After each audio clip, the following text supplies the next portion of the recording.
함께 찬양하시겠습니다.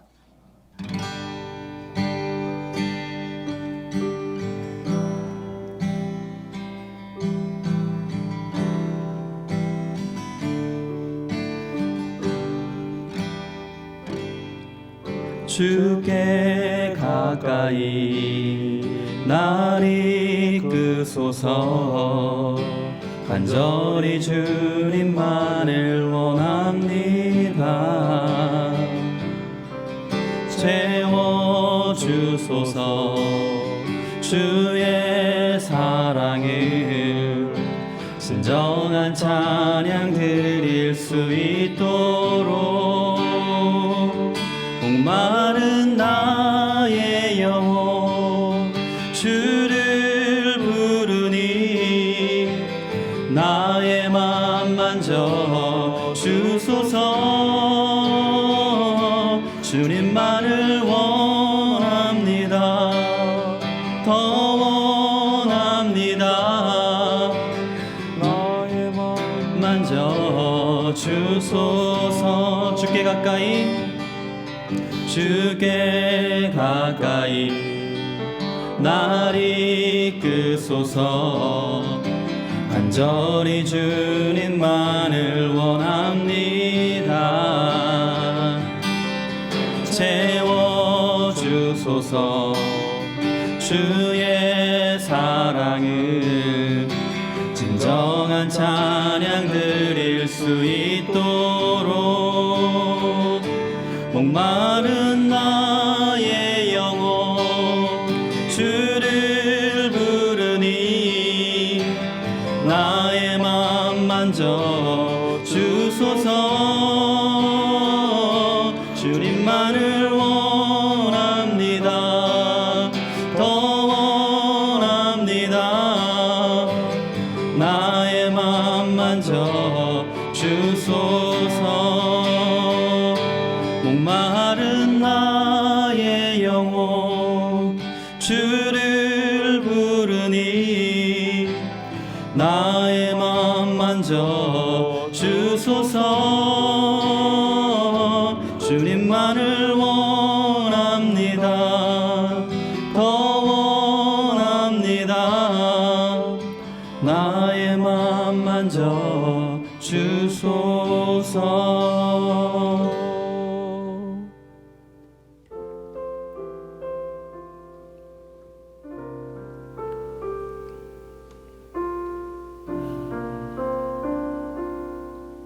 주의 말씀 앞에서 당신은 참된 예배자. 그토록 찾으시던 하나님의 기쁨. 이 세상을 향한 거룩한 생명빛 되어 이 세상을 위한 구원의 소망 되어 영원한 하나님의 나라 함께 세워가리. 주의 부르심 따라 당신의 삶을 드릴 때 세상은 당신 안에서 주의 영광 보리라. 이 세상을 이길 주님의 군사 되어 이 세상을 섬길 주님의 손과 발 되어 영원한 하나님의 나라 함께 세워가리.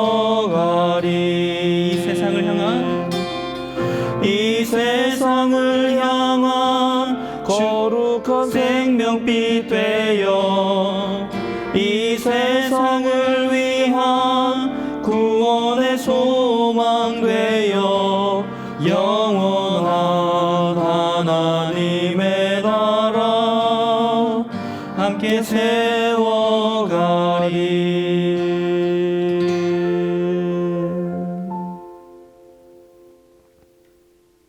네, 안녕하세요. 수요 성경회 시작하겠습니다. 진행을 맡게 된 유균홍 수도사입니다. 반갑습니다. 반갑습니다. 네, 반갑습니다. 오늘은 어김없이 반주로 백미님이 함께하십니다. 안녕하시죠? 네, 안녕하세요. 생명사랑교회 한문동 목사님께서 함께하십니다. 네, 여러분 반갑습니다. 네, 반갑습니다. 목사님, 오늘은 어떤 말씀으로 함께하실까요? 예, 지난주에 우리가 그 예수님이 이제 시험 받은 이야기, 그 이야기를 우리 마가와 마태와 누가에 다 있는데, 네. 마가는 아주 간략하고 또 이제 마태와 누가는 길죠. 그리고 이제 그 긴 것이 전부 그 우리 Q 자료에서 아마 왔을 거라고 얘기 다 드렸습니다. 그것에 이어서 이제 예수님이 자기 정체성, 그러니까는 하늘로부터 들어온 그 성령의 세례 받을 때 하늘로부터 들려온 음성이 있었잖아요. 네네. 예, 너는 내 사랑하는 아들이다. 또는 이는 내 사랑하는 아들이다. 어쨌든 사랑하는 하나님의 아들로서의 정체성을 가지고 본격적으로 공생애를 하기 전에 상당한 숙고의 시간을 가지셨다. 그리고 어떤 것이 진짜 하나님의 아들인가를 고민하셨을 거다라고 하는 이제 그런 신앙 고백 속에서 그런 이야기들이 만들어졌고요. 또 그 이야기가 사실은 어떤 면에서는 이제 복음서들 전체를 미리 한 번 더 이렇게 얘기를 해주는 그런 역할을 하고 있다 말씀드렸습니다. 오늘은 또 이어서 이제 그 예수님이 드디어 공생애를 가셔서 첫 말씀을 뭐라고 하셨나? 이 첫 마디가 무척 중요하거든요. 그래서 오늘은 그것을 위주로 할 생각입니다. 목사님, 네. 그 방송 때 채팅창에 보니까 네. 늘 이제 중간중간에 Q 자료라고 네. 말씀하실 때 이렇게 잘 모르셔서 물어보신 분들이 몇 분 계시더라고요. 네. 정확하게 지금 Q 자료라는 것이 어떤 것인지 그리고 교계에서는 어떤 식으로 인식하고 있는지라든가 그 간략한 설명 다시 한번 어떻게 부탁드려도 될까요? 뭐 몇 번 반복하긴 했지만은 역시 우리가 망각의 은사가 있기 때문에 자주 잊어버립니다.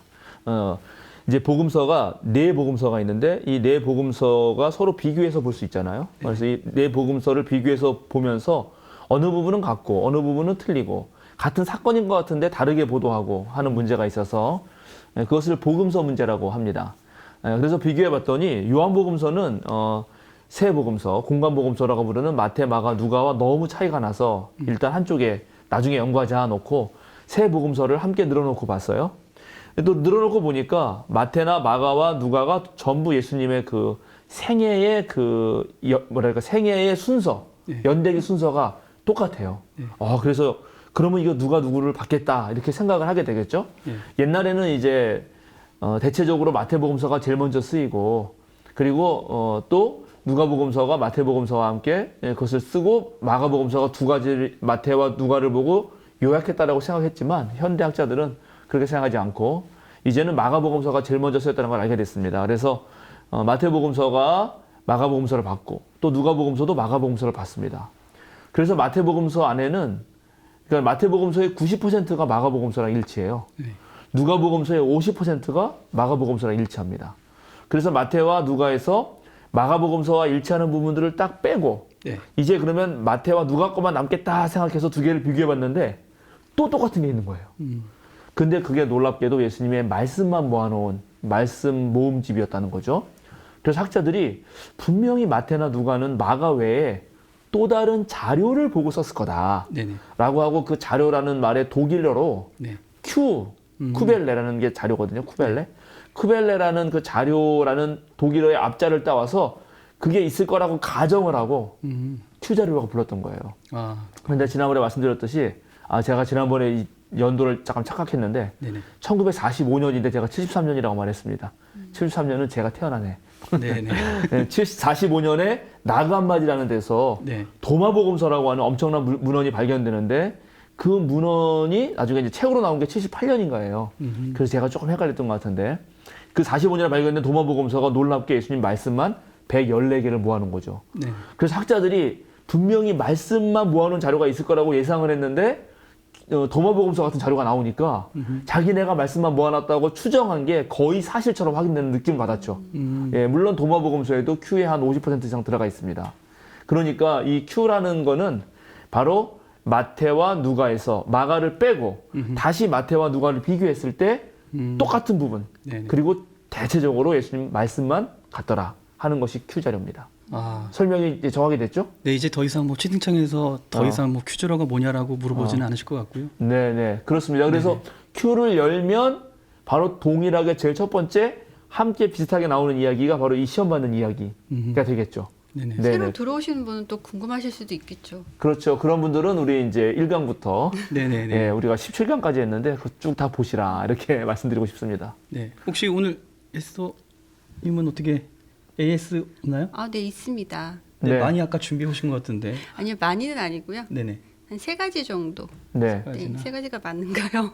네. 네, 지난주에 이제 말씀 저희 예수님이 이제 광야에서 이제 네. 시험 받으신 말씀을 해주셨고 저희 이제 본문 말씀 중에 음흠. 마태복음 4장 11절 이제 음흠. 그때 이때에 악마는 떠나가고 천사들이 와서 예수께 시중을 들었다. 네. 그리고 마가복음 1장 13절 끝부분에 예수께서 들짐승과 함께 지내셨는데 천사들이 그의 시중을 들었다. 음흠. 그러니까 천사들이 와서 시중을 들었다라는 음흠. 그런 문구가 있어요. 네. 네. 근데 이 네.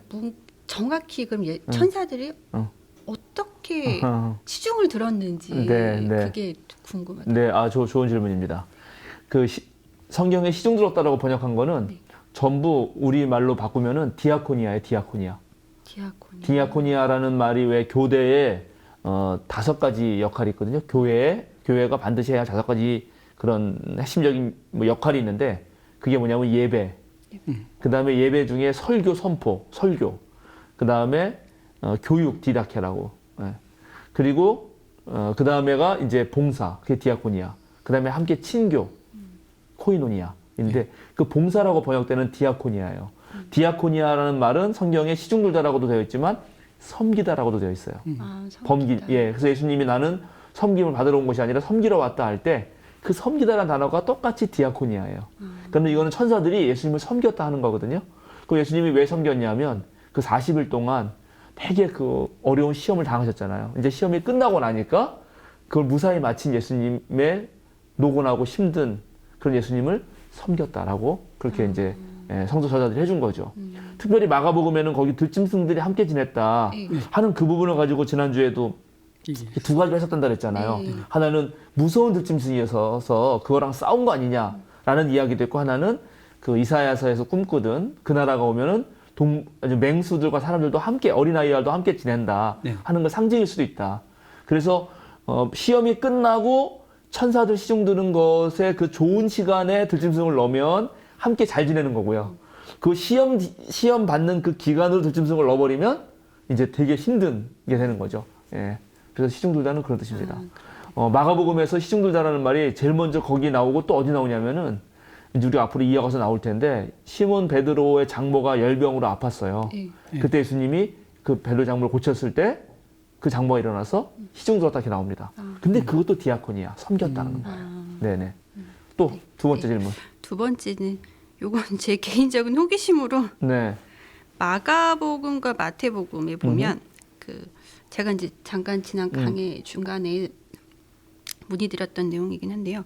마가복음에는 사탄이라는 단어로 표기를 했고 그 네. 시험하는 자. 근데 마태복음에는 시험하는 자, 악마, 사탄 이렇게 3가지로 표현을 했어요. 아, 네네. 근데 마가복음은 내용이 이제 2구절밖에 안 되니까 짧아서 그냥 사탄 딱 그냥 일괄해서 표현했었다고 저희가 이제 이해를 할 수가 있겠는데 마태복음은 3가지 표현을 다 썼거든요. 여기 혹시 그렇군요. 무슨 차이가 있을까요? 아, 네네네네. 이제 사탄이 히브리어예요. 사탄이 히브리어고, 사탄은 구약부터 있어요. 그리고 원래 그 사탄의 뜻은 대적자 또는 고소자, 고발하는 자라는 뜻이에요. 그래서 이제 왜 하나님의 그 욥기에 나오면 하나님이 천상회의를 하는데 그 하나님의 천사 중 하나가 와가지고 고발을 하죠. 네. 뭐냐면은 이제 어떻게 하냐면 하나님이 욥을 칭찬하니까 하나님을 대적해서 이거 하나님이 잘해주니까 그런 거지 하고 욥을 그러니까 욥에게 고난을 줘봐라. 그럼 안 그럴 거다라고 그런 약간 고소하고 그 사람을 하여튼 뭐라 해야 되나요? 하여튼 참소하는 그런 존재를 사탄이라고 불렀습니다. 그래서 그 송혜경 교수인가 하는 분이 쓴 되게 좋은 책이 있어요. 제목이 사탄 악마가 된 고발자인가? 하여튼 그런데 사탄 악마가 된 고발자인가 악마가 된 고소자인가 그런데 성서 전체에서 사탄이 어떻게 변용되는지를 연구한 책이에요. 아주 좋은 책입니다. 나중에 읽어보시고 거기 보면 사탄이란 말은 원래 그러한 하나님의 종 중에 하나의 천사로 중립적인 의미로 잘못한 사람들을 고소하고 하나님한테 와서 그런 역할을 하던 역할을 하던 일종의 천사였죠. 예, 그런데 이제 그 이스라엘 역사가 점점 진행되면서 이스라엘이 하나님하고 행복하게 살던 시절도 있지만 바벨론 포로로 끌려가고 또 페르시아 제국 때 그 페르시아 제국이 이어지면서 그 셀류코스 왕조 또 프톨레미 왕조 이런 게 이어지거든요. 그다음에 로마인데 그 역사가 있습니다. 그 역사가 가면 갈수록 이스라엘 백성들은 힘들어져요. 맨 처음에 바벨론 포로 잡혀갔을 때는 우리가 잘못했으니까 그렇다 이렇게 생각을 했거든요. 그런데 너무 고난이 심하니까 이 정도 우리가 고통 당했으면 됐지. 왜 하나님이 이렇게까지 우리를 힘들게 하시나라는 생각이 하게 되고 그때 더 깊은 고통에 대한 반성이 생기면서 이건 악마가 있는 거 아닌가. 이거는 악의 세력이 있는 거 아닌가. 하나님의 대적하는 악의 세력이 있는 거 아닌가라는 생각이 싹트게 됩니다. 그리고 그렇게 싹트게 하는 데는 페르시아 종교, 페르시아 이원호적 종교가 영향을 주기도 한 거예요. 그래서 원래 유대 전통, 구약 성경에서 사탄이라는 용어가 이제 페르시아의 문화에 영향을 받으면서 그게 악마화돼요. 그래서 아까 사탄 제목이 악마가 된 고소자라고 됐잖아요.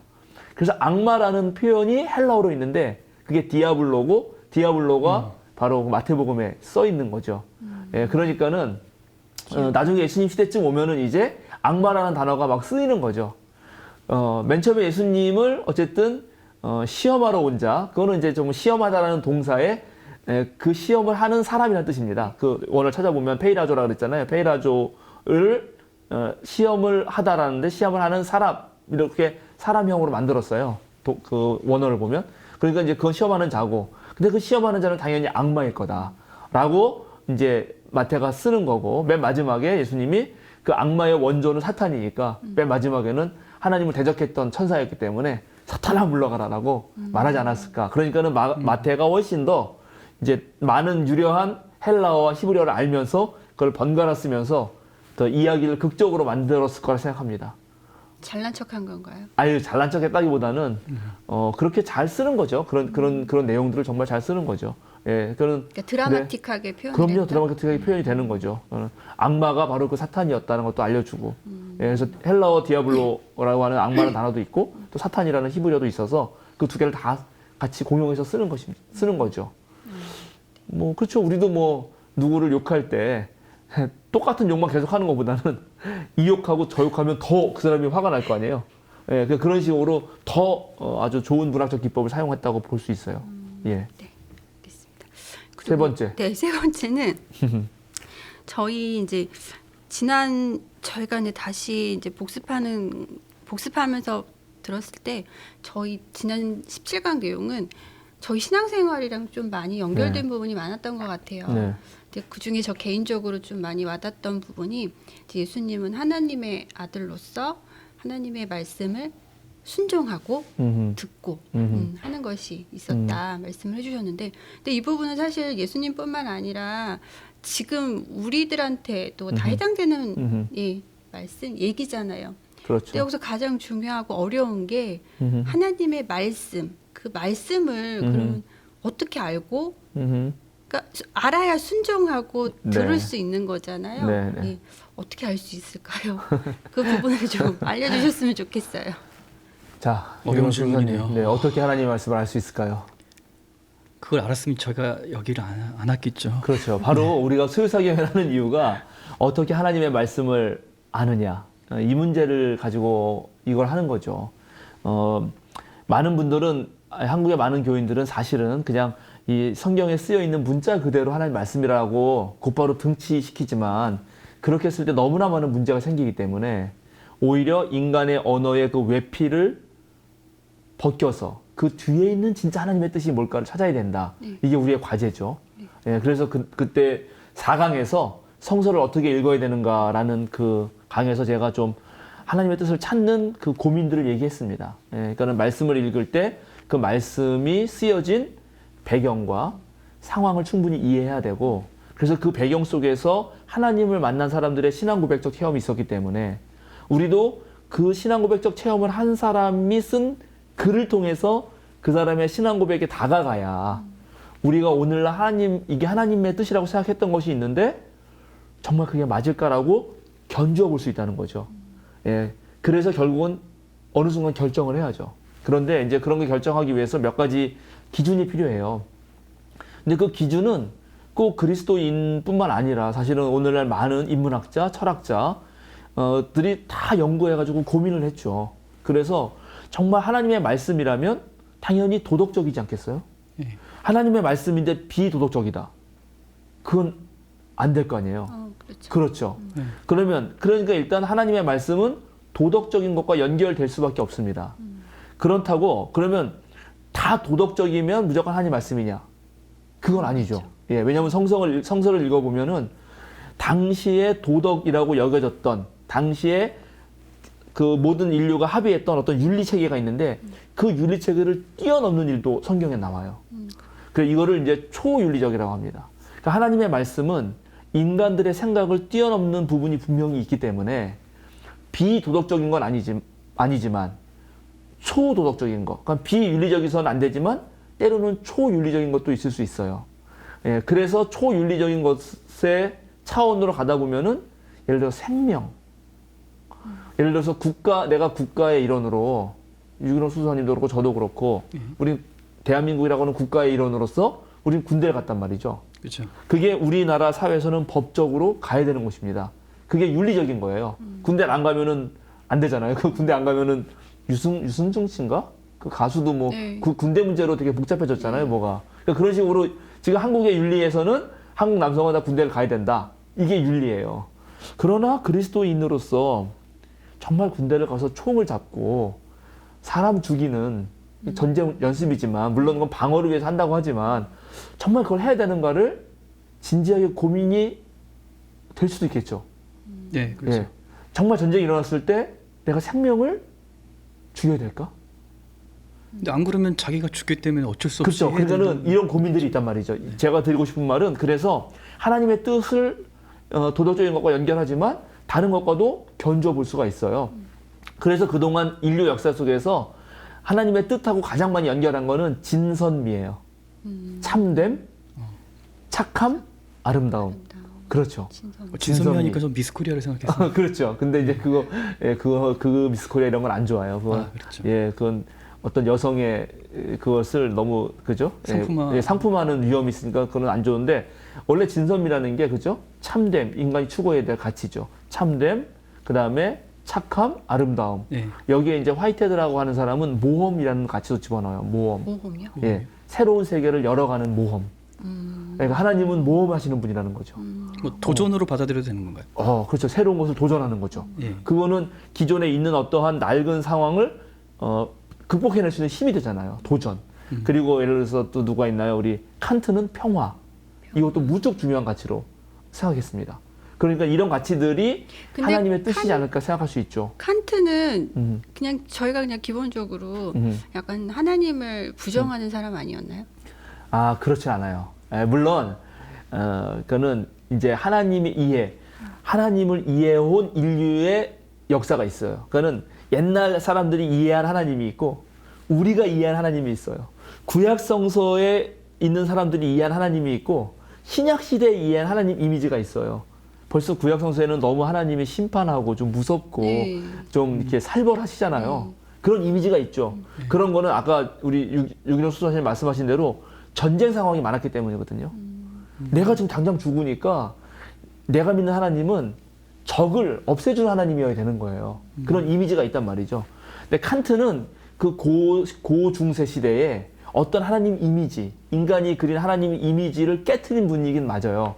근데 그거 자칫하면 그게 무신론자라고 이해할 수 있는데 절대 그렇지 않아요. 칸트도 바로 그런 기독교 전통에서 그런 걸 쓰는 거예요.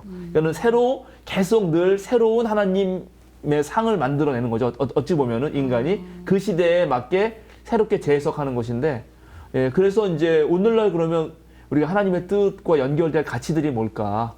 그러면 이제 하나님 뜻을 찾기가 좋아요. 그리고 성경은 과연 뭘 택하라고 하는가? 법인가? 생명인가? 뭐 예를 들어서 돈인가? 진리인가? 아까 말한 대로 명예인가? 하나님 말씀에 순종하는 것인가? 이렇게 물어봤던 거죠, 지난번에. 네, 그렇게 해서 찾아가는 거고요. 결국 찾아갔을 때 이게 하나님의 뜻이다라고 딱 말해줄 수 있는 사람은 하나님밖에 없어요. 네. 근데 하나님을 우리가 전적으로 완전한 하나님, 그러니까 있는 그대로 하나님 만날 수는 없거든요. 하나님은 영원히 신비입니다. 예. 정말 우리가 바울 사도가 꿈꾼 대로 그때가 돼서 모든 것이 환히 밝혀지기 전까지는 영원히 신비해요. 다만 하나님의 뜻이 이거라고 우리는 신앙 고백할 수 있죠. 그리고 신앙 고백하는 공동체가 있어요. 만약에 유기농 수도사님, 우리 백민님 저 셋이 이번에 한국에 이런 문제가 있는데 이건 하나님의 뜻이 아닌 것 같다. 그리고 이게 하나님의 뜻인 것 같다라고 우리 셋이 결정하면 우리 셋 안에서는 그게 하나님의 뜻이에요. 그리고 그대로 밀고 나가는 거죠. 쌍용 자동차 해고 노동자 계실 때 교회가 그분들을 위로해줘야 되는 거 아닌가라고 그게 하나님의 뜻이라고 고백했잖아요. 벙커원 교회가. 그래서 찾아갔잖아요. 그러면 그 최소한 벙커원 교회가 그때 그 당시 그렇게 판단한 건 하나님 뜻이라고 할 수 있습니다. 그런데 이것의 궁극적으로 심판과 판단은 하나님이 하시는 거예요. 그러나 우리는 하나님의 아들, 딸로 살아야 되니까 그때 그 당시 쌍용차 해고 노동자들을 박해하는 거 자리하고 그 당연하다라고 하는 자리하고 아니면 위로해야 된다는 자리에서 어느 게 하나님 뜻인가를 결정해야죠. 그리스도인들은. 그래서 그걸 결정했던 거란 말이죠. 그렇게 하는 것입니다.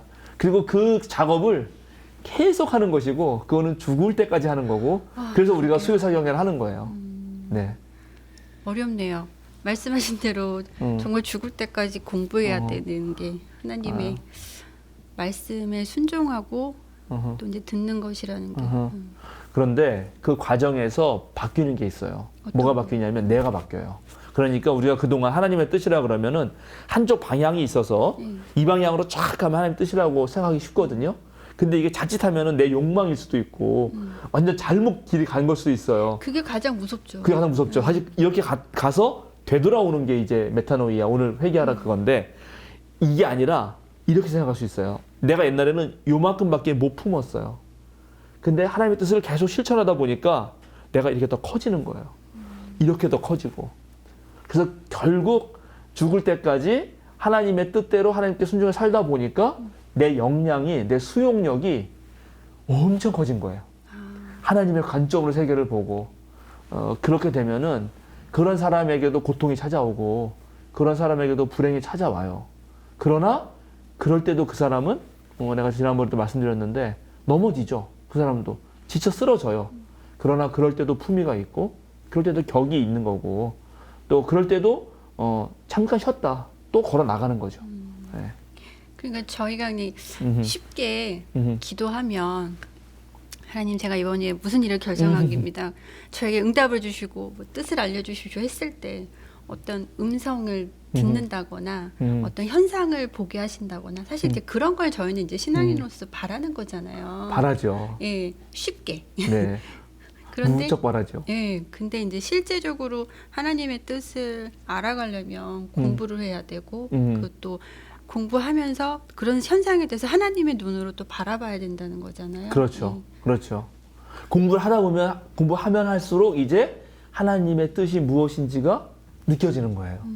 그러면 이제 그 훈련을 통해서 어떤 사태가 와도 이게 하나님의 뜻이겠다라고 하는 거죠. 그래서 예수님이 그런 시험이 왔을 때 그걸 극복할 수 있었던 거죠. 그 평소에 훈련 덕분에. 예수님도 40일이나 하셨는데 우리도 이제 매일매일 하면 최소한 40일이면은 40주니까 1년을 해야 돼요. 그리고 1시간밖에 안 하니까 그걸 하루로 따지면은 한 10년을 해야겠네, 10년. 10년을 하면은 좋아지지 않을까 싶습니다. 기존의 정규 과정이 공부를 하고 졸업을 하고 편안하게 어떤 직장 생활을 하면서 삶을 살아오던 사람이 교회 와서 지금 백미님이나 목사님께서 말씀하셨던 것처럼 또 예수님을 알아가야 하는 공부가 있다. 그러면 공부를 해야 한다라고 했을 때 약간 거부감이 있는 가난한 성도들이라든가 아니면 지금 기존의 교회를 다니고 있는 성도들이 저 말고도 많이 있을 거라고 생각을 하거든요. 네. 그게 그러니까 공부라는 개념으로 자꾸 몰아가다 보면 조금은 좀 부정적으로 좀 다가오는 부분이 있을 것 같은데 네. 혹시 긍정적으로 공부가 아닌 다른 부분으로 어떻게 치환시킬 수 있는 단어라든가 그런 것들이 혹시 있다면 네. 예.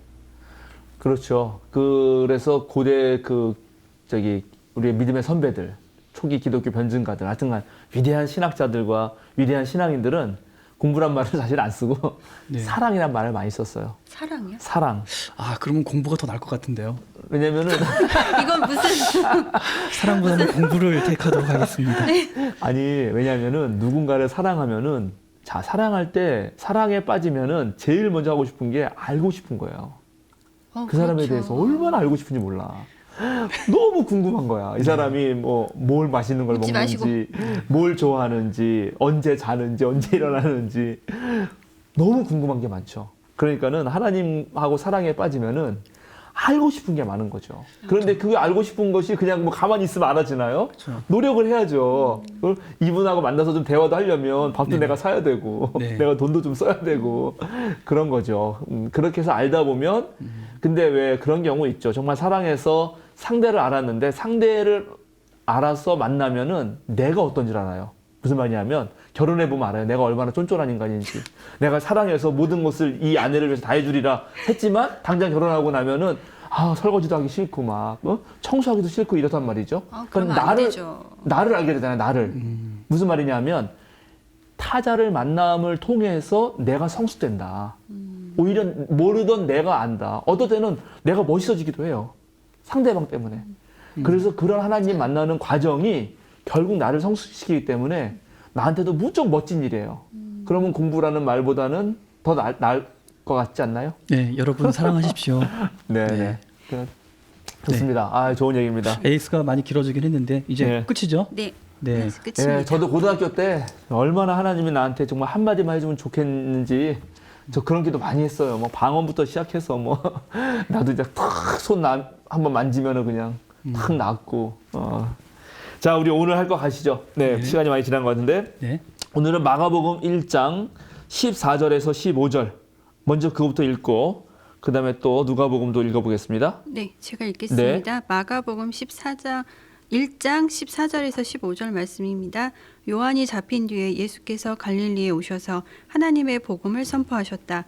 때가 찼다. 하나님의 나라가 가까이 왔다. 회개하여라. 복음을 믿어라. 네, 그러면 누가복음도 읽을까요? 그럼 누가복음 4장 14절 15절 같은 맥락이니까. 네, 예수께서 성령의 능력을 입고 갈릴리로 돌아오셨다. 예수의 소문이 사방의 온 지역에 도로 퍼졌다. 그는 유대 사람의 여러 회당에서 가르치셨으며 모든 사람에게서 영광을 받으셨다. 그 두 가지가 지금 마가복음도 예수님이 시험 받고 오신 거고요. 지금 누가복음도 시험 받으시고 오신 거거든요. 근데 다르죠. 네. 많이 달라요. 네. 일단 마가복음서에는 뭐라고 나오냐면은 세례 요한이 잡힌 뒤 갈릴리에 그죠? 오셨다라는 말이 있죠. 네. 근데 거기에는 세례 요한이 잡힌 뒤 그런 말이 없죠. 네, 없어요. 누가복음엔 없어요. 그러니까 이게 지금 때와 장소를 마가는 아주 명시하는데 누가는 없어요. 아예 이런 거부터가 그냥 우리 평범한 교인들은 그냥 넘어가지만은 저 같은 사람은 그냥 안 넘어가진단 말이죠. 왜 없는가 하는 거죠. 왜 없는가? 네. 왜 없을 것 같아요, 유경수 도사님? 왜 세례 요한이 잡힌 뒤 그런 말이 없이 그냥 예수님 바로 얘기하시는지. 잘 모르겠습니다. 그죠. 뭐 잘 네. 모르죠, 당연히. 또 네. 다른 게 있어요. 누가복음 14절, 그 4장 14절에는 갈릴리로 오시는데 그냥 오시지 않아요. 어떻게 오셨죠? 능력을 입고 성령의 능력을 입고. 맞아, 성령의 능력을 입고 오셨어요. 네. 성령의 능력을 입고. 아니 그래서 이게 이제 우리 요즘에 백미님이 아주 저 때문에 또 열심히 공부하시는데 하나님하고 이제 사랑에 빠진 거죠. 성경 말씀하고 부담이 많이 가는 성경 거죠. 말씀하고 사랑에 빠지셨는데 네 너무 가지를 좋아요. 비교해 보면은 이게 너무 재밌어요. 자, 일단 우리가 생각해 봅시다. 하나님의 아들이라고 예수님이 하나님의 아들이라고 인정받았다 그래야 되나? 하여튼 하나님의 아들이라고 자각했다 그러나? 그런 것을 마가복음서는 아주 노골적으로 세례받을 때예요. 왜냐하면 탄생 이야기가 없으니까. 그런데 그 탄생 이야기가 없는데 아니다. 예수님은 태어날 때부터 성령으로 잉태되신 거다라고 말하고 싶은 게 마태랑 누가였죠. 네. 그런데 마태는 그럼에도 불구하고 예수님이 세례받으러 오는 거를 얘기하죠. 네. 예, 세례받으러 오는 걸 얘기하고 물론 이제 요한이 좀 멋쩍어 하면서 내가 세례 받아야 되는데 어떻게 제가 세례를 당신에게 줍니까? 이렇게 말을 하지만 그런데 누가는 거기 그때 보니까 예수님이 누구한테 세례 받았는지 주어가 상실됐다 그랬잖아요. 네. 지난번에 기억나시죠? 네. 네. 그러면서 오히려 어떻게 하냐면은 성령으로 잉태되는데 예수님은 예수님은 태어날 때부터 하나님의 아들로, 즉 성령으로 잉태되신 분인데 그때부터 세례 요한도 태어날 때부터 세례 요한도 먼저 알았다는 거예요. 예수님을요? 예수님을. 그랬잖아요. 왜냐면 그 뱃속에 엘리사벳이 있었는데, 네. 엘리사벳 뱃속에 세례 요한이 있었는데 마리아가 임신해가지고 엘리사벳을 찾아가니까 그때 엘리사벳의 뱃속에 있는 요한이 뛰놀았다 그랬죠. 네. 알아보고. 네. 그러니까 예수님, 그러니까 예수님의 공생애를 시작하기 전에 세례 요한이 잡히고 나서야 예수님이 공생애를 시작했다라고 말한 것이 마가라면 네. 누가는 아니라는 거지.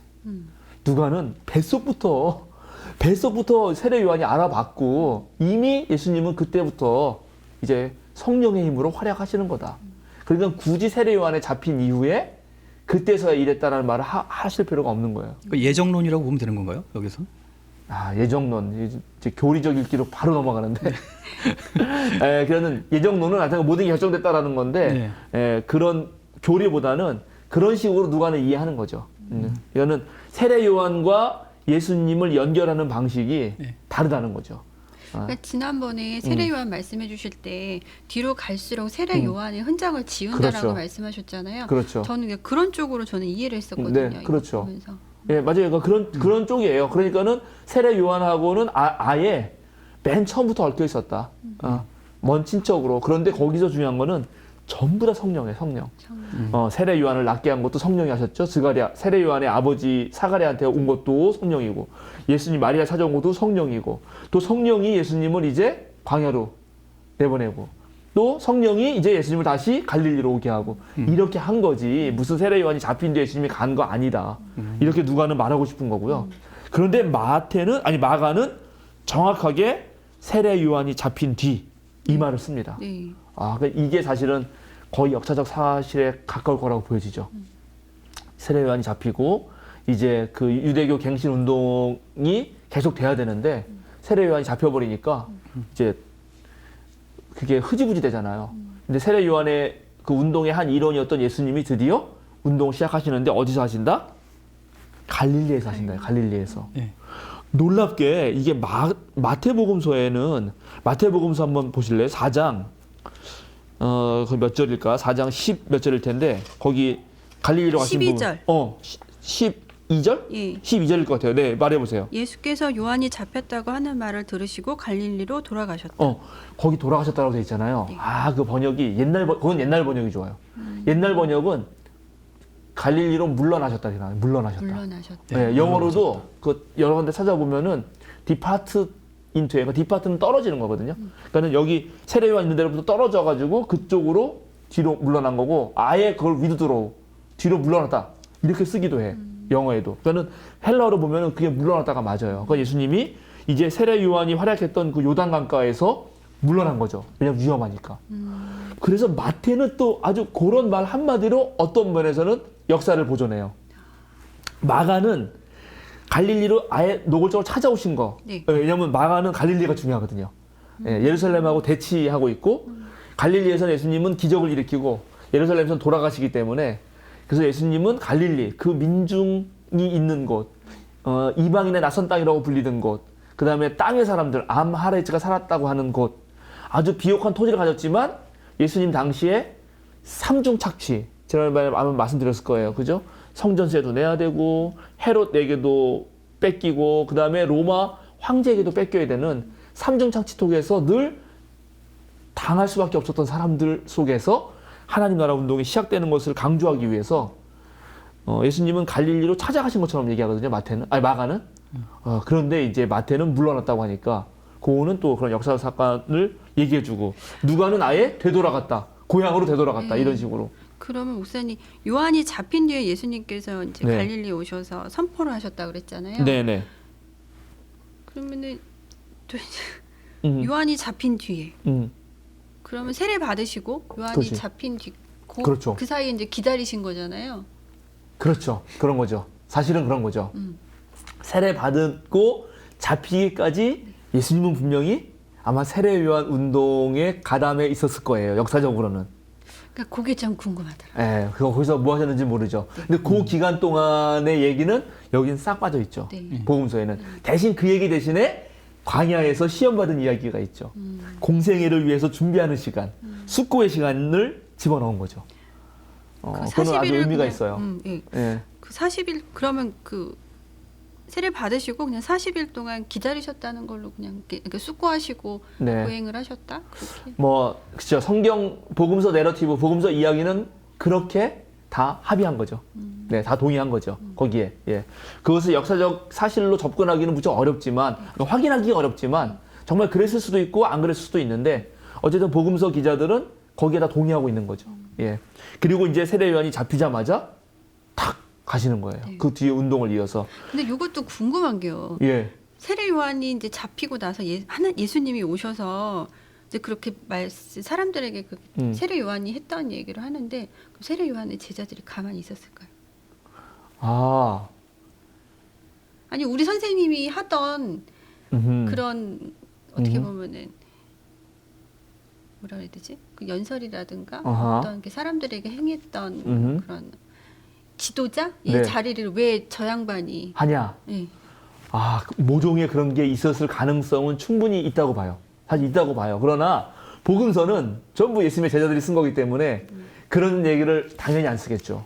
그리고 저는 지난번에도 말했지만 당시 세력은 세례 요한의 세력이 무척 셌을 거라고 생각이 듭니다. 예수님 활동하기 시작했을 때 당연히. 그러나 그 이후에는 역시 기독교가 2000년 넘도록 지금 이런 종교가 된 거고요. 그리고 예수님이 하신 하나님 나라 운동은 세례 요한의 세례 운동보다 훨씬 더 보편적 가치가 있다라는 것이 제 신앙 고백이에요. 왜냐하면 저도 세례 요한의 제자가 아닙니다. 저는 그리스도 예수 그리스도의 제자입니다. 예, 그러니까는 분명히 예수님이 그만큼 비범하셨고 능력이 있었다라고 보여집니다. 그러니까 순전히 인간 예수로만 봤을 때도 물론 초반에 오해 많이 사요. 이제 앞으로 그런 거 계속 나올 거예요. 예, 그럼에도 불구하고 예수님이 하시는 사역, 가르침 이런 것은 세례 요한을 뛰어넘었을 거라고 저도 그렇게 고백합니다. 네, 분명히. 네. 자, 좋아요. 그러면은 그래서 이제 갈릴리로 왔고 갈릴리에서 와서 한 1000마디. 야, 이 1000마디 정말 중요해요. 1000마디. 과연 공생애 시작하면서 1000마디를 뭐라고 외칠까? 마태복음, 마가복음은 뭐라고요? 다시 한번 읽어주실래요? 이 1000마디 중요하니까. 네. 때가 찼다. 또, 하나님의 나라가 가까이 왔다. 또. 회개하여라. 복음을 믿어라. 이 몇 마디 안 되는데 정말 중요합니다. 몇 마디 안 되는데 그죠? 때가 찼다. 때가 찼다는 게 뭐죠? 하나씩 보자. 보죠 우리가. 때가 찼다. NIV에는 타임이라고 돼 있지. 아 그냥 타임. 아 그 번역이 안 좋아요. 타임. 물론 타임은 타임이에요. 근데 헬라어로는 타임이 두 가지가 있거든요. 크로노스가 있고 카이로스가 있어요. 카이로스. 크로노스는 그냥 이 연대기적 시간이에요. 그냥 흘러가는 시간. 하루 24시간 뭐 이런 거. 절기. 그런데 카이로스는 이 번역하기 어려운데 우리말로는 질적인 시간이에요. 결정적 순간. 바로 그때. 적절한 시간. 그죠? 그러니까 아주 제가 언젠가 말씀드렸는데 미국 가는 방법이 가장 빠른 방법이 뭐라 그랬죠? 비행기 타고? 대부분 비행기 타고 그런다고. 비행기 타고 그러고. 그거는 바로 크로노스를 말하는 거예요. 크로노스로 보면 배로 가냐, 기차로 가냐, 기차로 못 가겠지만 비행기로 가냐고 할 때 비행기 가장 빨리 생각하죠. 근데 결정적인 순간이 카이로스라는 시간을 말하면 사랑하는 사람과 가는 거예요. 네? 그러면은 가는 시간이 느껴지지가 않거든. 엄청 빨리 가버리거든. 이런 거예요, 이런 거. 그러니까 약간 뭔가 질적인 순간이에요. 왜 이렇게 빨리 지나갔지? 시간은 똑같은데? 아, 왜 이렇게 안 지나가지? 느끼는 시간이 다르죠. 그냥 객관적 시간은 똑같지만 어떠한 결정적 순간은 사람마다 느끼는 게 다 다릅니다. 근데 지금 예수님이 때가 찼다고 하는 거는 바로 하나님이 드디어 활약하신 하나님 나라가 올 그런 충분한 시간이 무르익어서 이제 탁 됐다 이런 말이에요. 때가 찼다. 모든 조건이 충족해 있는 상태다. 그렇죠. 모든 조건이 됐다. 이제야말로 뭔가 잭팟을 터뜨려야 된다. 이제야말로 해야 된다. 이런 거죠. 그렇죠. 우리도 촛불 시민. 이제야말로 우리가 촛불을 들 때다. 이제야말로 우리가 거리로 나갈 때다. 뭐 이런 걸 수도 있고. 이제야말로 공부를 할 때다. 다 때가 있다 그럴 때도 그 적절한 때를 말하는 거 아니에요. 다 때가 있다 그럴 때. 그죠? 뭐 애들 때는 공부를 해야 되고 뭐 어른 때가 있고 뭐 이런 말도 있잖아요. 그런 때입니다. 그래서 그런 때고 때가 찼는데 그다음에 뭐라고? 하나님의 나라가 가까이 왔다. 네, 하나님 나라 설명했죠. 하나님 나라. 네. 지난번에 한참 얘기했어요. 천국하고 비교해서 네. 하나님의 통치. 자, 하나님 나라가 하나님이 통치하신다. 그럼 어떨 것 같아요? 좋을 것 같아요? 안 좋을 것 같아요? 좋을 것 같아요. 좋죠. 네.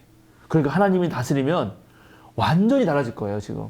뭐 예를 들어서 온갖 나쁜 짓 하는 놈들도 없어질 거고, 그죠? 이 세상은 평화가 올 거고, 또 평등이 실현될 거고, 정의가 승리하고 그런 거죠. 그런데 그 하나님 나라가 어떻게 왔다고요? 가까이 왔다. 가까이 왔다. 이제 이 가까이 왔다가 어려워요. 가까이 왔다. 이 가까이 왔다가 헬라어로는 앵기켄인데 앵기켄. 그거는 이제 앵기조라고 하는 단어에서 온 건데 앵기켄은 우리에게는 없는 시제예요. 그 헬라어 동사에만 있는 시제가 있거든요. 그래서 이게 현재 완료인데 현재인데 완료야. 현재인데 완료? 진행형이 아니란 얘기인가요? 이게 그래서 어려워요. 그러니까 이게 뭐냐면은 그리고 이걸 미래를 나타내기도 해. 현재 완료인데. 그러니까는 이거는 우리말로는 이해가 안 가요. 그러니까는 이미 온 거이기도 하고 아직 안 온 거이기도 해요. 과거에도 있고 현재에도 있고 미래에도 미래에도 있어. 있다. 이게 되게 어렵죠. 이게 무슨 말이냐면은 이게 그래서 나라는 늘 있었다는 얘기 아닌가요? 아니에요. 그건 아니에요. 아직까지는 없었는데 이미 왔다는 거거든요. 가장 1차적인 이거는 이미 왔다는 거예요. 그리고 어떤 거는 이미 지금 막 오고 있는 중이다. 아니 곧 올 거다. 요 세 가지 뜻이 같이 있어요. 그래서 이게 학자마다 막 전부 나는 여기 편이고 난 여기 편이고 막 이렇게 막 말하거든요. 그런데 이렇게 말한 우리가 그 의미를 알아야 돼요. 객관적으로 이렇게 살펴보면 안 온 것처럼 느껴져요. 하나님 나라가 온 것 같아요, 안 온 것 같아요, 지금 이 세상. 한국에 하나님 나라가 왔나요, 안 왔나요? 안 온 것 같이 느껴져요. 한참 먼 것 같습니다. 한참 먼 것 같죠? 네. 그런데 예수님의 입장에서는 이미 온 거예요. 예수님은 이미 왔다라고 확실히 믿었어요. 이 예수님의 믿음에 도달한다는 게 이제 우리의 과제거든요. 예수님은 오셨다고 너무 확실히 믿어요. 그래서 제가 이거를 가장 많이 설명하는 예가 늘 말하는 건데 인저리 타임이에요. 인저리 타임. 인저리 타임. 인저리 타임 아세요? 네. 알죠? 그 네. 축구 경기 하면은 그래서 제가 예를 들어 볼게요. 일본하고 우리가 축구를 하고 있는데 후반전이 끝나서 45분이. 네. 근데 인저리 타임 딱 들었는데 그 심판이 2분 들었어. 2분. 네. 경기가 끝났나요? 안 끝났나요? 아직 안 끝났죠. 아직 안 끝났어 경기? 네. 후반전 끝났나요? 안 끝났나요? 후반전은 후반은 끝났죠. 끝났어요. 네네. 후반전은 끝났어요. 네. 경기는 안 끝났어요. 네. 근데 결과는 우리가 5대 0으로 이겨요. 후반전 끝났고 네. 경기는 안 끝났고 2분 남았고 우리는 5대 0으로 이겼어요. 그러면 2분 남았지만 샴페인을 터뜨릴래요? 안 터뜨릴래요? 안 터뜨리죠. 안 터뜨려요? 2분 동안 6대 5로 칠까 봐? 네. 믿음이 없는 거예요. 하나님은, 그러니까 예수님은 바로 아직 너희들 보기에는 경기가 안 끝났으니까 혹시 질지도 모른다. 하나님 나라가 안 온 것 같다. 이렇게 느낄지 모르지만 나는 샴페인을 터뜨리겠다. 예수님은 하나님 나라가 가까이 왔다라고 말씀하셨을 때 정말 하나님이 오신 거라고 느낀 거예요. 그러면 우리 삶이 달라지죠. 그건 예수님의 믿음이잖아요. 예수님의 믿음이죠. 예수님의 믿음이고 결국 우리의 신앙은 예수님이 믿었던 그 믿음을 우리가 갖는 것입니다. 예수를 믿는 것도 중요하지만 예수를 믿는다는 것 자체가 사실은 예수님의 믿음이 내 믿음이 되는 거예요. 그래야 예수님처럼 살 수 있어요. 그 예수님을 믿는다는 거는 안다는 게 아니고 산다는 거거든. 아, 이거 되게 중요한 말입니다. 나중에 더 얘기할 거고. 그러니까 자, 하나님 나라가 내 옆에 딱 왔다. 그러면 내가 기존에 살던 삶하고 똑같이 살까요? 아니면 바뀔까요? 바뀌겠죠. 바뀌겠죠. 그래서 회개하여라. 회개하여라는 거는 잘못을 뉘우치다, 무슨 죄를 뉘우치다 그 말이 아니고 지금까지 살던 삶의 방식을 완전히 돌이켜라 이런 말이거든요. 버려라라는 뜻도 그렇죠. 느낄 수 있죠. 왜냐하면 돌이키려면 기존의 것을 다 버려야 돼요. 네. 새 사람으로 살아나라. 그렇죠. 완전 새 사람이 돼야죠. 왜냐하면 새로운 세상이 열렸거든요. 뭐 예를 들어서 우리나라가 새로운 세상이 열렸던 거는 구한말 또는 근현대가 되면서 새로운 세상이 열렸을 거예요. 신문명이 다가왔어요. 그래서 여성들이 이제 마음대로 공부할 수도 있고 세상에 나갈 수도 있었어요. 그런데 그런 세상이 왔는데도 불구하고 계속 집에서 옛날 그 방식대로 밥이나 하고 맨날 그것만 하도록 강요한다면 그게 되나요? 안 되죠. 오히려 나도 자신의 자아 실현을 위해서 배움의 기회도 갖고 기존에 살던 방식은 완전히 바뀌어야 될 거 아니에요. 그래서 옛날에 그 한학 공부하던 분들도 세상에 되니까 늦은 나이에 다시 신학문을 공부하러 초등학교에 입학하기도 하고 그래서 늦깎이 공부한 사람도 있었잖아요.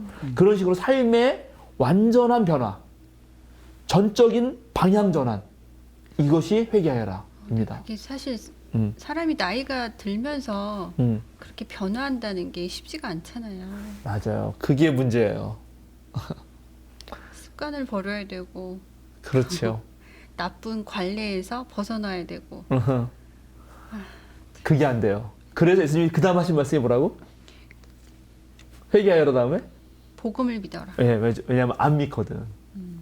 과거의 그런 어떤 습관 때문에 믿을 수가 없는 거예요. 그래서 복음을 믿어라. 복음은 영어로 굿뉴스. 굿뉴스. 우리말로 바꾸면 좋은 소식. 좋은 소식 또는 기쁜 소식이에요. 기쁨. 하나님이 오신다는 것은 기쁜 일이란 말이죠. 하나님 옆에 계신데 내가 왜 그렇게 슬퍼하고 두려워하고 떨고 불안해하는가? 정말 하나님을 믿으면은 그럴 필요가 없잖아요. 많은 그리스도인들이 전부 다 불안에 사로잡혀가지고 하나님 이 불안을 없애주세요라고 기도하는 거는 믿음이 있는 것 같지만 사실은 없는 거야. 불안하니까. 불안하니까. 그러죠? 그래서 믿음의 반대말은 의심이 아니라 근심이라고. 근심. 예, 믿음의 반대말은 의심이 아니라 근심이다. 이런 말이 있어요. 그러니까 정말 하나님이 오신다면 그건 나에게 엄청난 기쁨의 소식이고 난 기쁨에 들떠서 기쁜 삶을 살겠죠. 이런 게 무척 재밌습니다. 왜냐하면 그 모든 종교학자들이 종교가 왜 발생했나에 따라 그런 질문을 할 때 많은 대답은 죽음 때문에 생겼다라는 게 1차적인 대답이고요. 그러니까 죽음이 없었다면 종교도 안 생겼을 거다. 왜냐하면 죽음을 극복하고 싶은 그러한 욕망 때문에 종교가 생긴 거든. 초월적 힘에 대한 의지하고 싶었다는 거죠. 또 그리고 또 다른 이제 대단히 중요한 이 종교의 그런 탄생 이유에 대해서 고독, 외로움이 종교를 만들어냈다. 그래서 인생은 원래 고통과 외로움이다. 여기서부터 종교가 발생한 것이다라고 말하기도 합니다. 그런데 그리스도교는 삶은 기쁨이라는 거예요. 그렇죠. 죽음이나 그래야죠. 외로움, 고통이 아니라 삶은 기쁨이고 하나님 만나는 삶은 행복이고 즐거움이고 왜냐면 하나님이 계시거든요, 옆에. 하나님 나라가 이루어졌거든요. 그것을 믿고 살아보자 하는 게 예수님 생각이었다는 거죠. 그러니까 전 15절을 읽으면서 보면서 어떻게 보면 뜬금없이 복음을 믿어라 이렇게 말씀을 하시길래 이게 무슨 의미로 말씀을 하셨나 했어요. 아, 그렇죠. 근데 이제 마지막으로 제가 믿어라 얘기를 좀 하고 넘어가야겠는데 그 믿으려면 어떻게 믿어지죠? 나 안 기쁜데 어떻게 기쁘라는 거야? 안 기쁜데. 기쁨이 뭐, 내가 기뻐해야지 이런다고 기뻐지는 게 아니잖아요. 저절로 내면으로부터 나와야 하잖아요. 이게 이제 믿음의 문제와 아주 밀접하게 관련이 있습니다. 믿는다는 게 뭔가 도대체? 믿는다는 거. 믿는다는 게 뭘까요? 유기농 수도사님 저 믿어요? 사랑합니다. 아니 믿느냐고 물어봤는데 갑자기 사랑합니다. 물론 믿는다는 건 사랑한다라고 키에르케고르가 얘기했어요. 네. 지금 키에르케고르 얘기하신 거예요. 근데 네. 철학자시네요. 다시 저를 믿어요 안 믿어요? 잘 알지 못하기 때문에 100% 믿는다고 못하겠습니다. 아직까지는. 네네. 예. 근데 믿음이 그러면 나에 대한 신뢰, 네. 믿음이 만약에 100이라 그러면 100% 안 된다 그랬잖아요. 몇 퍼센트 정도 생긴 것 같아요? 49%? 49% 좋아요. 49%가 생기게 된 거는 우리들이 만나서 이런 시간을 가졌기 때문이에요. 알았기 때문이라는 거지. 어느 정도. 네. 모르면 믿음이 안 생겨요. 근데 그러니까 완전히 모르면 믿을 수가 없잖아요. 네. 갑자기 그 길 지나가는 사람이 생전 처음 봤는데 갑자기 돈 100만 원 꿔주세요 그러면 못 꿔주잖아요. 어떻게 믿고 꿔줘? 너 누군 줄 알고. 못 믿잖아요. 네네. 믿음에는 그래서 알매 요소가 반드시 필요해요. 그러니까 우리가 성경도 알아야 되는 이유가 여기에 있는 거예요. 알아야죠. 하나님 말씀이 이런 거였구나. 예수 말씀이 이런 거였구나. 알아야 이해가 되고 이해가 돼야 믿음이 생기기 시작하거든요. 근데 믿음이 다 알아야만 생기는 건 아니에요. 저 49%라고 했잖아요. 네. 그럼 어느 정도 저를 알면은 한 80% 가겠어요. 언제까지 알아야? 죽을 때까지? 거기까지는 가기엔 너무 좀 멀고요. 네. 일단은 개인적인 어떤 상황들을 또 친구를 사귀게 되면 그냥 좋은 게 아니라 그 친구가 가지고 있는 아픔이라든지 기쁨이라든지 뭐 가족 간의 그런 것들을 조금씩 더 알아가게 되면 더 친밀해지는 것처럼 목사님과 관계도 아마 개인적인 부분들을 좀 더 알아가게 되면 예, 좀 더 친밀감에 더하지 않을까. 그렇죠. 그러면 이제 믿음이 높아질 거예요. 네네. 그러면 나는 그러면은 이제 알아야 믿음이 생기니까 너를 다 안 다음에 믿겠다. 이거는 가능할까요? 불가능할까요? 불가능해요. 불가능해요. 네. 왜냐면 저도 제 아내를 사랑해서 제가 3년 동안 막 열심히 구해가지고 결혼했는데, 그러니까는 그렇다고 3년 동안 알았다 그래서 이분을 다 안 게 아니잖아요. 네. 3년은 알아서 결혼하면 앞으로 최소 30년을 살아야 되는데, 이거 완전히 이거 잘못된 도박일 수도 있잖아요. 다 모르지만 도전을 하죠. 그러니까 믿음은 알미 반드시 필요한데 완벽하게 알아서 하는 건 아니에요. 모름이 포함돼 또. 그렇죠. 그렇죠. 이게 재밌는 거예요. 이래서 믿음이 되게 우리에게 중요하고 인생과 연결되어 있어요. 인생은 다 아는 건 아니거든. 몰라도 사는 거거든요. 모르면서도 살고 몰라도 해보는 거거든요. 결혼은 앞으로 30년 동안 어떻게 될지 모르지만 나를 던지는 거죠. 그죠? 그렇죠. 제가 지금 이 순간을 처음 사는 거잖아요. 그렇죠. 그래도 그냥 살아가는 거잖아요. 그렇죠. 와, 되게 중요한 말이에요. 그죠? 우리 인간은 한 치 앞도 몰라요. 한 치 앞도. 한 치 앞도 모르는데 그 한 치 앞 모르는 삶을 살아가는 거죠. 왜냐하면 과거에 그래도 살아온 것에 대한 어느 정도 믿음이 있어서. 믿음은 그렇게 작동하거든요. 자, 예수님이 바로 이렇게 하신 거예요. 그러니까 예수님이 하나님 나라라는 걸 내가 이제 알았으니까, 알았다고 해서 완전히 아는 건 아니지만 거기서 믿음이 생겼고, 믿음이 생긴다는 거는 결국 삶을 던지는 것이다. 그래서 모험을 해보는 것이다. 도전을 해보는 것이다. 예수님이 복음을 믿어라 그럴 때는, 그리고 요 한마디로 마가가 요약했을 때는, 자, 앞으로 내가 이제 바로 예수님이 기쁜 소식이라는 거거든. 하나님의 아들 예수 그리스도의 복음의 시작. 그러니까 이 복음이 예수 그리스도의 복음이거든요. 그러니까 예수 그리스도에 대한, 또는 예수 그리스도가 말씀하신, 예수 그리스도가 보여주신, 아니면 곧 복음이신 예수 그리스도, 이렇게 할 수 있어요. 그 얘기가. 그 예수님이 그걸 얘기하셨는데 그걸 앞으로 쫙 보여줄 텐데, 너희가 한번 알아보고 뭔가 믿어지면 삶을 던져봐라. 그러면 너희들은 기쁘게 살아가고 이미 온 하나님 나라를 누릴 거다. 이 말을 첫마디로 쫙 한 거예요. 그럼 목사님, 그러면 네.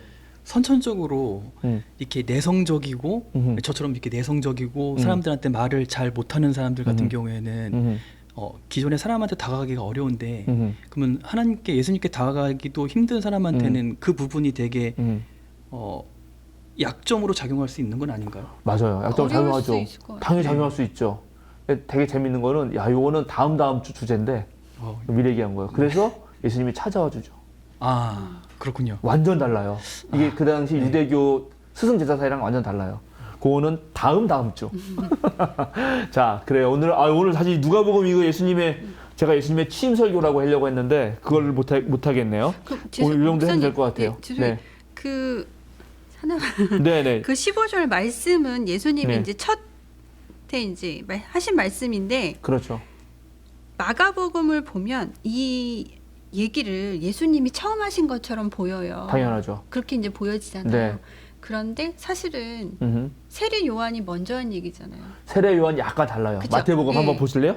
회개하여라, 하늘 나라가 가까이 왔다. 그게 전부죠. 예, 이렇게 돼 그리고 있잖아요. 그 얘기를 세례 요한이 했죠. 예. 그러니까 회개하여라, 하늘나라는 하나님 나라예요. 네. 회개하여라, 하나님 나라 가까이 왔다를 세례 요한이 했어요. 네. 세례 요한이 생각한 하나님 나라는 어떤 나라? 곧 오실. 곧 오는 거 맞아요. 근데 그 나라는 그 하나님은 어떤 하나님? 심판 하나님. 그러니까 회개해야 돼요. 달라. 근데 예수님은 그 말을 마태에서는 그대로 이어가죠. 그거는 왜냐하면 일단 그 라인에 있다는 거예요. 예수님도 그 라인에, 그 라인이 심판보다는 곧 오실 건데, 예수님의 진짜 설교, 그거는 거기에 등장하면 안 되거든요. 어디에 등장하냐면 산상수훈에 등장해요.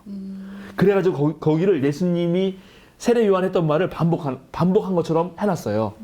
그거를 이어서 예수님도 이제 하나님 나라가 온 걸 알고 회개하라고 말을 하는데, 그 핵심 내용은 여기에 있어 하고 산상수훈을 펼치는 거고요.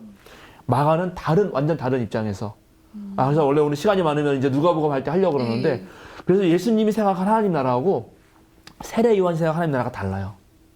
그리고 활동도 달라요. 그래서 그러니까 누가복음에는 그러니까 마태복음, 마가복음에는 요 내용이 있는데 누가복음에는 없죠. 없더라고요. 없어서 그 내용을 어디서 얘기하냐면 회당에 들어가서 성경을 펴고 읽으면서 얘기하시는 거예요. 네. 예. 그리고 이런 게 전부 다 마가복음, 마태복음, 누가복음의 도입부, 프롤로그라고 하는 거예요. 프롤로그. 프롤로그는 이제 무척 중요한데 우리는 책이 있잖아요. 그러니까 우리는 책을 읽다가 잠깐 화장실 갔다가 덮어놓고 또 읽을 수 있어요. 한참 뒤에 자거나 또 읽을 수도 있어요. 근데 고대는 책이 없기 때문에 또 읽을 수가 없어요.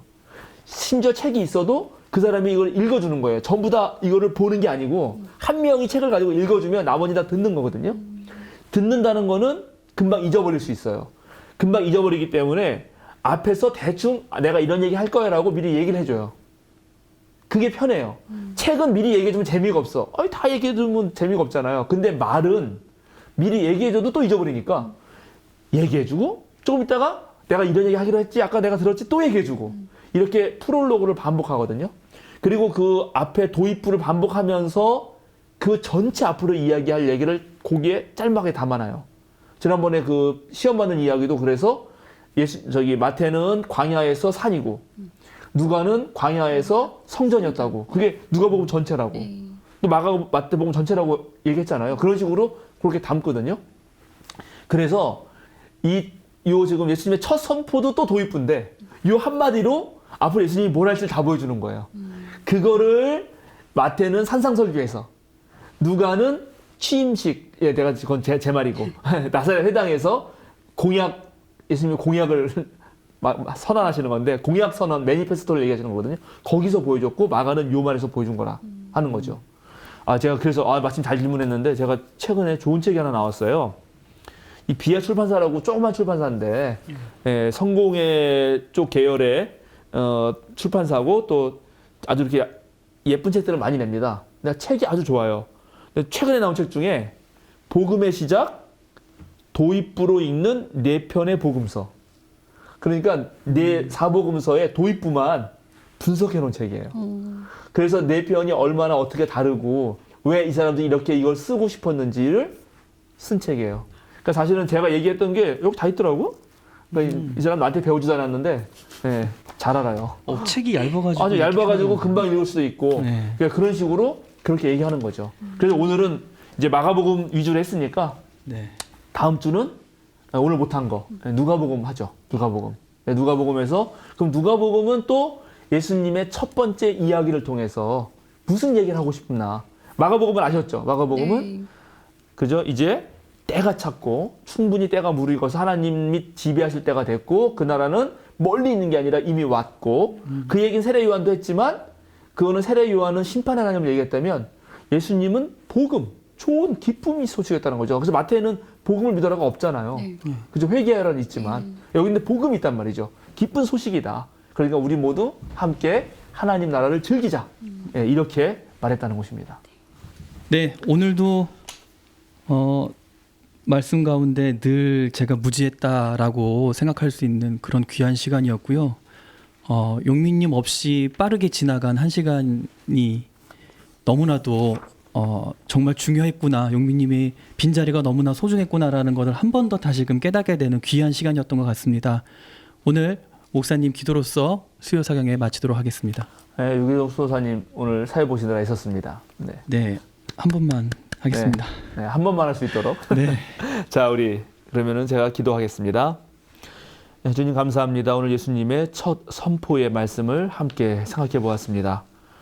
정말 우리가 하나님 나라가 이 땅에 온 줄로 믿고 우리의 기존의 삶을 완전히 변화시켜서 오신 하나님과 함께 더불어서 기쁨의 소식을 전하며 또 기쁨을 누리며 살아야 할 터인데 그렇게 하루하루 살고 있는지 다시 한번 성찰하게 됩니다.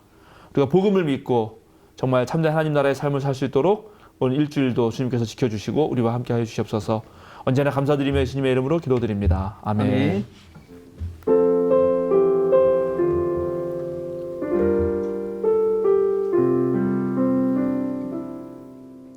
주의 말씀 앞에서 당신은 참된 예배자 그토록 찾으시던 하나님의 기쁨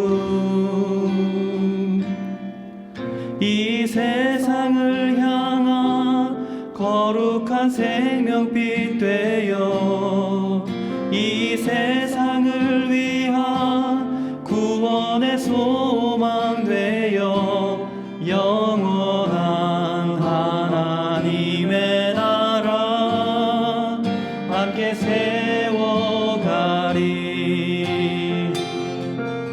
주의 부르심 따라 당신의 삶을 드릴 때 세상은 당신 안에서 주의 영광 보리라. 이 세상을 이길 주님의 군사 되어 이 세상을 섬길 주님의 손과 발 되어 영원한 하나님의 나라 함께 세워가리. 이 세상을 향한